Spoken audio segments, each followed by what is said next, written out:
Now, Riv, the Eagles beat the Commanders 28-16. Commanders scored a late game touchdown to make the game look closer than it was, but in the second half, they blew the door open on the Commanders. What are your thoughts on the game? Definitely nervous at first. Definitely excited for the moment. This is a big game. I don't think Washington has been in a big game moment like this in some time. For Philly, just another moment in the sun. Another big game against Washington to kind of take a stranglehold for a little while on the division. You go out there, you're in Philly. You start the first quarter off pretty weak. I mean, defensively, Washington was doing some good things, but we had Jalen Hurts. Seemed a little rattled. Was missing a couple guys that was definitely open. The playbook that we had one play where we tried to do a Detroit Lions trick play. We lost like 15 yards. That was terrible. Yeah, it was awful the way we did that. But Washington defense was able to show a little bit of pressure. Make Hurts run when he didn't need to run and stuff like that. And I think they did some good things. But I think defensively, man, this defense really, it makes you fall in love with it. It's just so. It's so, the continuity is there. We literally have a star at every level. It's Jalen Carter, who's, literally emerging into one of the best interior defensive linemen in football. I mean, he was able to just break open the game. There was nothing Washington's offensive line can do with him. Then you have Zach Bond, a kind of guy who, just came from free agency, kind of was a lost guy. I picked him up in my fantasy IDP, have Zach Bond. Nice. Yeah, I picked him up last week. He gave me 17 points last night. He had 15 tackles. Yeah, he was crazy. He's been like a dog, been able to just break up plays, stop runners from getting multiple yards, just doing a lot of good things. And then in the secondary, we got Quinyon Mitchell. I mean, he's been me and Joel, we was on the same wavelength because I knew he was going to talk about Quinyon, and I saw these stats, and because this is just this year against wide receivers. Quinyon Mitchell has been on his respect to PS2 Darrelle Revis vibes. He against Drake London, one catch, 5 yards. Against Chris Olave, 2 catches, 23 yards. Against respect. Mike Evans, 2 catches, 19 yards. Coop, 1 catch, 10 yards. Malik Neighbors, 1 catch, 9 yards. Locked him up. Jamar Chase put him in a box, 2 catches, 19 yards. CeeDee Lamb, 1 catch, 5 yards. And you're one of your favorite guys. I mean, one of the guys you absolutely love, adore. You're excited about him. Scary Terry, they give him that name. And Quinyon had him in jail. I mean, there was just nothing he can do. Quinyon has been one of the best shutdown corners in football this year as a rookie. And that's something exciting that you want to see, especially from a Philly team that's been lacking in that secondary department. I mean, we've had Slay, who's been great over this time, but just that other end, now we have Cooper, we have Slay, and we have Quinyon Mitchell. Then I can't forget my safeties. My safeties. Reed always finds a way to make these clutch ass interceptions. And Saquon Barkley, man, how much more can I say about this guy? You cook for that offensive player of the year. Yeah, Saquon is just, he changes the offense. When we are struggling with passing the ball, we know for a fact we have one of the best offensive lines in the league. We have Saquon Barkley back there who you literally cannot tackle. He can make nothing out of something. I mean, he had the spin move. He literally spinned into a hole and it was able to get 6 or 7 yards. So when we have him, it just makes it easier. And the play calling's been cool. I know what Nick is, so I can't. All I'm asking for is don't fuck up the game as much as you can. I will say Jake Elliott is on fraud watch. We have to figure that out. He left us 7 points on the board, which was pretty nasty. This game really could have been 31-14, whatever it was. Could have really been a blowout. But shout out to Philly, man, answering the call. That's how life in the NFL works. All it takes is one draft class to turn around your team. The Eagles were able to find 2 defensive backs in Cooper DeJean and Quinyon Mitchell to come in and replace players that were terrible for them last year. And that's been the difference. And, of course, the defensive line, the linebackers, what they've been able to find with Zach Bond and then Nakobe Dean developing. That's all you need. You just need those blue chip prospects. If they come in and they produce immediately, this is how it looks. Now, Quinyon Mitchell, he was amazing. He has fluid hips. There was one comeback route that he guarded Terry on that he was just with him the entire time. I do think Terry was playing with a little bit of a limp, but that's not taking away anything from Quinyon. I just don't think that, one, Terry was at his very best, and 2, Cliff Kingsbury did a pretty terrible job at moving Terry throughout the game and having favorable looks for him. Washington's offense, whole season issue. Yeah, it really has. Washington's offense has been put in a box, and right now we look at this team and we have to start having serious question marks about how they might look moving forward because the offense it's getting figured out. You think is very gimmicky. It works it works, and when it's good, it's really good. But Cam Taylor-Britt wasn't wrong when the Bengals faced the Commanders. It is a very simple, gimmicky offense. 65% of their offensive plays are either a run or a play action concept. 11% of wide receiver targets are screens, the highest in the NFL. This isn't a drop back passing game. And you see in situations where they're forced to be that, they don't look that good. You know, we saw it throughout the entire game with Jayden Daniels. I also think that Jayden is just not finding a rhythm right now because I think that rib injury is bothering him. He's not able to step into throws and have power on those throws. And I think that's been really affecting him, along with the better defensive line play he's going up against now. The pressure response dating back to college was a concern of mine for him as a prospect. And we've seen in back-to-back weeks, the defensive lines have tried to contain him in the pocket, not give him these free rushing lanes, really win within the pocket. And there are moments where he kind of gets off a read too quick and he's already looking to scramble. He drops his eyes. He's not looking down the field. So how he handles that pressure is going to be a huge indicator of what we should expect from him moving forward. But the Eagles defense is an elite unit. I mean, this defense has completely turned around. First 5 weeks before the bye week, it was a pretty below average defense, but now they've been one of the best defenses in the league, and they're only allowing, I think it is 14 yards per drive. Sure. I think it's 14 and 19. It's one of those numbers. You know, this defense, it's amazing. And you mentioned Quinyon Mitchell. Quinyon Mitchell has been awesome. He's played at a Pro Bowl, all-pro caliber level. You mentioned Jackie. The who? Oh, no. Keep going. The Darrelle Revis comps that I'm seeing a lot on Twitter and social media. Shout out to Quinyon. He's playing at an elite level. Hey, listen, man, we're here. Quinyon Mitchell stays on his side. He plays zone. There's nothing wrong with it. That's just how the NFL is nowadays.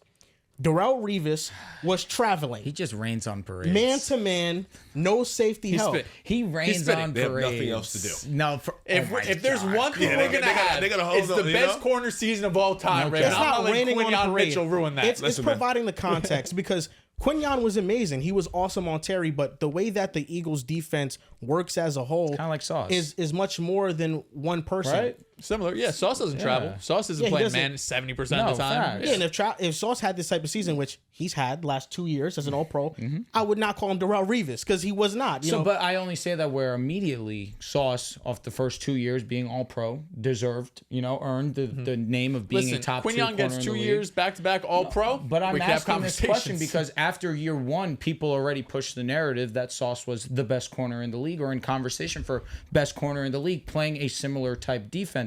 Now you have Quinyon, who's going out there every single week, locking up the best corner, best wide receiver every single week. Does he now get similar recognition? well, I think Or is that, it now because we saw Sauce and now we have a little bit more context, now we pump the brakes? well, the only corner right now that's traveling for real is Pastor He is Tan. too. He's the the best best corner in football. That's undeniable. And Quinyon Mitchell has been awesome, but I look at what Christian Benford's doing in Buffalo. He's not doing something He's so a dog. different, and I think he's doing it a little All bit better. three of With them. all due respect to Quinyon Mitchell, but I look at those corners right there, and it's like I said, like Quinyon Mitchell is playing amazing. That's just the difference, and the way this Eagles defense works as a whole. The reason why they struggled early in the year is because they had a lot of miscommunications on the back end. You look at week 1, the huge Jayden Reed touchdown where nobody picked him up. Jonesy. That's how this zone defense works. And Quinyon, it's not like he was going up against Terry and it was like straight one-on-ones. It's like, you got safety over the top. You're kind of bracketing Terry. That's what they were doing throughout the game. That's just what the game plan was. And it worked to perfection. And Quinyon does a great job at securing his side of the field because that rep where he ran his comeback is Jayden Reed's first read on the play, and he doesn't feel comfortable throwing that. Jayden Daniels. Jayden Daniels. It's Jayden Daniels' first read on the play, and he did not feel comfortable throwing that. He works back to the dig, the backside dig. It's open. He doesn't throw it, and that's one of the concerning plays I had with Jayden on the day. But, that's how this Eagles defense is, and it's come from a collective effort. But the best defensive player on the team is Jalen Carter. I think Jalen Carter is a top 3 interior defensive lineman in the league. I think it's Chris Jones, it's Dexter Lawrence. Lawrence would be number 1, Chris Jones would be number 2, even though that could go either way because Chris Jones is the best defender on the best team in the NFL. Damn, Q's not in this conversation. Quentin Williams, with how he's played this year, is not in the conversation. I think he's been more in playing the a lot top better 10. the last, He has month, been. though. He has bounced back. Jalen Carter, the problem with him is that there are games where he checks out. He checks out exactly. He's not as consistent, but you see these moments where when he is fully invested, you see the Saints game, you see this Commanders game, You see the Giants game that he had just a couple weeks ago. He is able to single-handedly take over games on his own. And that's what makes him so fantastic. And that's why, to me, he's one of the 3 best. If you can maintain that level for the entirety of the season, there's no question in my mind. We could be talking about one of the best defensive players in the league soon. You mentioned, listen, Quinyon, he don't need to be in top 2, top 3 talks. I'm trying to prove a point more. And shout out to them boys in Buffalo, because all 3 of them are good. Like Razul, Benford, Toronto. Yeah, them 3 right there got it on the string. Quinyon top 10 though, man. Listen, coming from Toledo for sure. And Toledo, thank you. Toledo's like the European way to say it. So I respect it. Toledo. So coming from Toledo, and the narrative. Hold on. When I was in Spain and I heard Toledo, that's how they say it over there. Fire. I'll be honest, that sounds way better than how we say it. I mean, the point is that Quinyon, there aren't 5 corners playing better than him this year. I don't think so. No. And I think like coming from college, the knock on him was, how is he going to look against top end talent? You know, the talent that's much, much bigger. And you see it every week. He's going up against maybe not the elite, like, but Chris Olave is still really good. He's going up against every a dude. single time. You're right. We do play a nice, beautiful zone, but when anybody wants to go underneath or in that intermediate, you're not getting anything. And I'll give credit to the linebackers too. There was one play that stuck out. Zach Bond, I don't know how the fuck he got early in the game where he was able to go full extension. That you mentioned, you felt like Cooper could have been right there for an INT, but Bond was just all over the field last night. What you guys have going on defense, I'm not sure if, I mean, we've had conversations about it, but this is probably the best defense that the Eagles have had while Jalen Hurts has been the quarterback. It's a real defense. Easily. On all layers, when it comes to how great their rush defense has been, night and day from last season to this year. Your secondary as well. The addition of now playing Cooper DeJean in the nickel with what already Quinyon Mitchell has given you, big play Slay, Isaiah Rodgers, you have legitimate depth at the cornerback position. And with the way that Reed Blankenship has been a hawk on the defensive side too, that's what's been winning you ball games. And I feel like it's been outdated really, or you know, people kind of call it corny saying that defense wins championships, but that's 100% sound. Last season, the Kansas City Chiefs, they have the best ever, or one of the best ever, in Patrick Mahomes. So he's always going to give you that last second drive. You trust that he's going to be able to get it done. But what got them to that game was the defense and how consistent it was week in, week out. Now you look at this Philadelphia Eagles offense, and it starts off slow. You were very vocal about that, how your concern with them is first half offense, or at minimum first quarter offense. Come second half, they turn into a different demon. They're one of the better offenses. They're right now ranked number 1 in second half points. They have to be. They do. They have, but because they end up putting up a great amount of points. And it's off the fact, and that's also in due part to, them being mid in the first half. But that defense stays so consistent that even when your offense doesn't have it going early on, it keeps them in games and able to figure it out inevitably. And I think it is sustainable because you have so much depth at these positions that I look at the Detroit Lions, and I say that because you obviously just put a clip out. Who would you rather have, Detroit or Philadelphia? And you lean Philadelphia, and I understand where you're coming from because you look at the two teams. The Philadelphia Eagles defense is the best unit of all these teams. The offense for the Detroit Lions is consistent. It's sound, but even still last week, they won after throwing 5 INTs because they lost to another undisciplined team in the Houston Texans. We've seen the Philadelphia Eagles be one of the most disciplined teams in the league. And with Jalen Hurts and the passing offense still finding its way, finding its consistent ways, they still find ways to be one of the most effective offenses in the game. With that being said, I really like what I watched out of Philadelphia. One thing I'll say, I'm not turning my back on Washington and their offense. I'm not going to allow a bad performance against one of the league's best defense minimize what I've seen from the Commanders. And I'm not saying you're doing that, Joel. I say that where a big issue with Jaden yesterday was that he was uncomfortable, and that was obvious. But I've watched a lot, and the one game that sticks out to me the most is that game versus the Giants, where I thought the Giants had a great chance to win that game. They couldn't get off the field. Why they couldn't get off the field was because Jaden was comfortable in that pocket, stood there, let plays develop, and delivered darts to the numbers over the middle of the field, over the top. It did not matter. He has that ability in him. We've seen it. So I'm not going to allow a couple of weeks where you play one of the best pass rushers in football in the Steelers. You play one of the best defenses in football in the Philadelphia Eagles, and your offense doesn't look as sound to sway me from what you've shown me 80% of the season. So I still want to say I believe in the Commanders and what they're building for the future. I really like what I saw out of their defense in the first half. Saquon just got into a bag. There's not much you can do about that. I think the Eagles solidify themselves as a top 2 team, if not the best team in the NFC. I mean, we talked about how great this defense has been since week 6 after the bye. Number 1 EPA, number 1 in success rate. Number 2, which I was surprised to see, is still the Detroit Lions. So their defense has still been really good, right? They've had good performances against the Texans, against the Packers a few weeks back. So I still think, as much credit we've been giving Philly, I think Detroit is still in this mix somewhere. But what Philly's been able to turn around, as you mentioned, Joel, really just one draft class and also change of defensive coordinators, going to Vic Fangio.